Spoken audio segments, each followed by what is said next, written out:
दोस्तों, एक महिला बीच रास्ते पर दौड़ती रहती है और उसके पीछे एक लड़की बड़ा-सा चाकू लेकर उसका पीछा करती रहती है और कम से कम 8 मिनट तक वो उस महिला को दौड़ाती रहती है और जब उसके पास जाकर उसके चाकू घोंप देती है और उसकी मौत हो जाती है।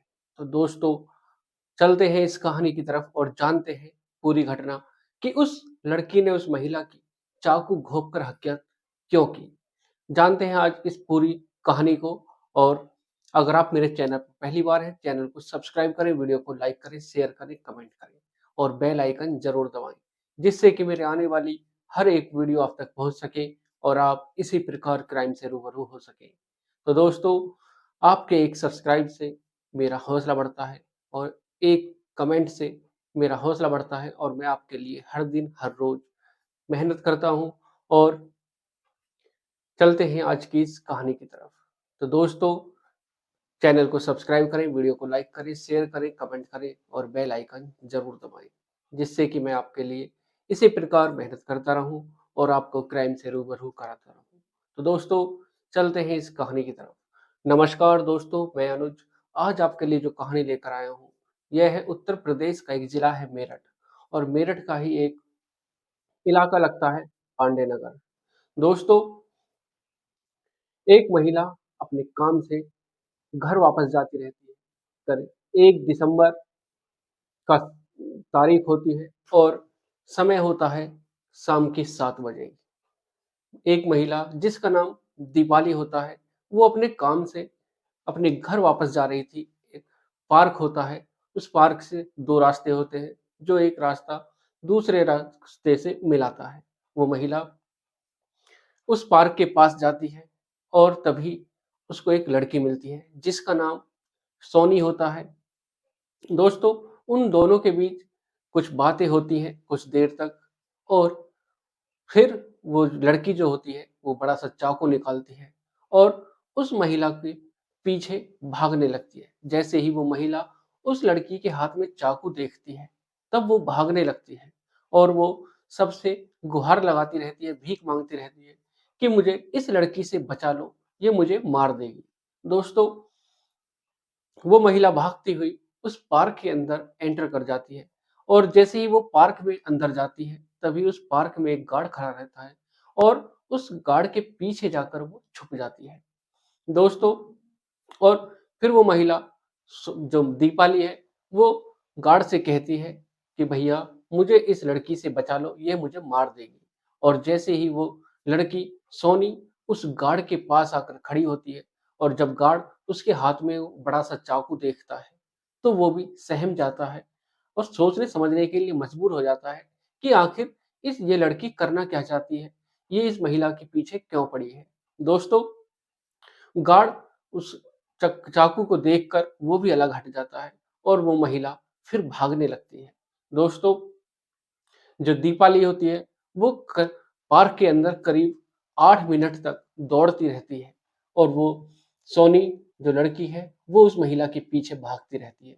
पहला वार जब करती है वो उसकी पीठ पर करती है और फिर जो दीपाली सोचती है कि आज ये मुझको नहीं छोड़ेगी, आज ये मुझको मार कर ही छोड़ेगी। दोस्तों, जब वो और तेज़ी से भागती है, तो सोनी उसके एक और वार करती है और वो दीपाली घायल हो जाती है और जब सोनी उसके और वार करती है चाकू से, तो वो उसके गर्दन पर वार करती है और गर्दन पर वार होते ही वो दीपाली ज़मीन पर गिर जाती है और खून की धार बहने लगती है और तभी जो सोनी है, वो वहाँ से भाग जाती है।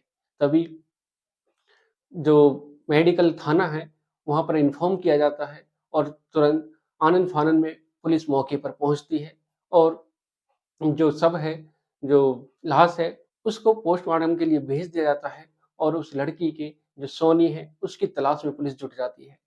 और जब सोनी के घर पर पुलिस पहुँचती है, तो उसके घर पर सोनी नहीं मिलती है, सोनी की माँ मिलती है। पुलिस सोनी की माँ को उठा लेती है, क्योंकि उसी के द्वारा सोनी उनके पास आ सकती है। जब पुलिस सोनी की माँ को उठाकर थाने ले जाती है, सोनी को पता चलता है कि उसकी माँ को पुलिस ने उठा लिया है और तब सोनी थाने पहुंचकर अपने आप को सरेंडर कर देती है। और जब उससे पुलिस पूछताछ करती है, तब जो सोनी पूरी कहानी बताती है, तो सबके पैरों के तले से ज़मीन खिसक जाती है। सब सोचने और समझने के लिए मजबूर हो जाते हैं कि आखिर ये कैसे हो सकता है। तो दोस्तों, जब सोनी अपनी पूरी कहानी बताती है, सोनी बताती है कि मैं बस्ती की रहने वाली हूँ और आज से 13 साल पहले मेरी शादी हुई थी अमर सिंह नाम के लड़के से, जो कानपुर का रहने वाला है। और 2.5 साल पहले हमारी जो शादी थी वो टूट चुकी थी और हम दोनों अलग-अलग रहने लगे। हमारे 4 बच्चे हैं। उसके बाद मैं यहाँ पर आकर रहने लगी मेरठ में और मेरी मुलाकात होती है दीपाली से। जब मैं इनके घर पर आना-जाना हो जाता है, तो इनका जो बड़ा लड़का है, जिसका नाम विक्रम होता है, वो विक्रम से एक-दूसरे से बात करते हैं और वो करीब आ जाते हैं। फ़ोन पर बात होनी शुरू हो जाती है और फिर घर वालों को भी पता चल जाता है कि ये एक-दूसरे से बात करते हैं, एक-दूसरे के संपर्क में हैं। लेकिन तब इनको कोई भी ऐतराज़ नहीं होता है, जब इनका लड़का, दीपाली का लड़का मेरे से बात करता था और उसके बाद जब हम शादी करने का फैसला करते हैं, तो ये साफ मना कर देती है और तभी से मेरा खून खौलने लगता है और मेरी जो सोचने और समझने की जो क्षमता थी, वो भी बेकाबू हो जाती है कि आखिर अब मैं क्या करूँ? और आज से 1 महीने पहले मैंने इनसे बात की थी, तो इन्होंने साफ-साफ मना कर दिया। इनका जो लड़का है विक्रम, वो मेरे से संबंध भी बनाता है और मेरे साथ रहता भी है, मेरे घर पर भी आता है और जब इनको कोई ऐतराज़ नहीं होता है और जब मुझको पता चली कि इन्होंने अपने लड़के की शादी पक्की कर दी है, तब मैंने विक्रम से पूछा कि तुम मेरे से शादी करोगे या नहीं? तो विक्रम कहता है कि मैं तो शादी करने के लिए तैयार हूँ, लेकिन मैं क्या कर सकता हूँ? मेरी जो माँ है, वो बिल्कुल इसके खिलाफ है, वो मना करती है कि तू उससे शादी नहीं करेगा और मुझको कस्में वादे देती है कि अगर तूने उससे शादी की, तो मैं क्या कर लूँगी, क्या होगा?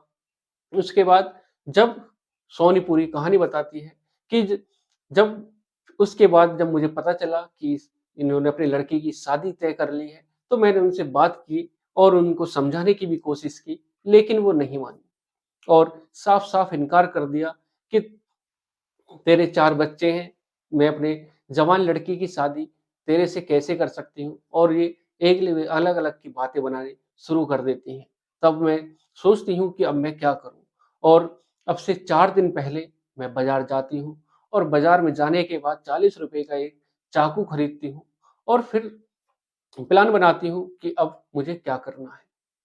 दोस्तों, उसके बाद सोनी को पता ही था कि जो दीपाली का समय है आने का, जो वो काम से आती है, तब वो इस पार्क के यहाँ से जाती है और 7 बजे दीपाली वहाँ पर जाकर खड़ी हो जाती है और जब देखती है कि सोनी वहाँ पर जाकर खड़ी हो जाती है, दीपाली का इंतज़ार करती है और जब दीपाली आती है, तो उसको देखकर वो उससे बात करने की कोशिश करती है।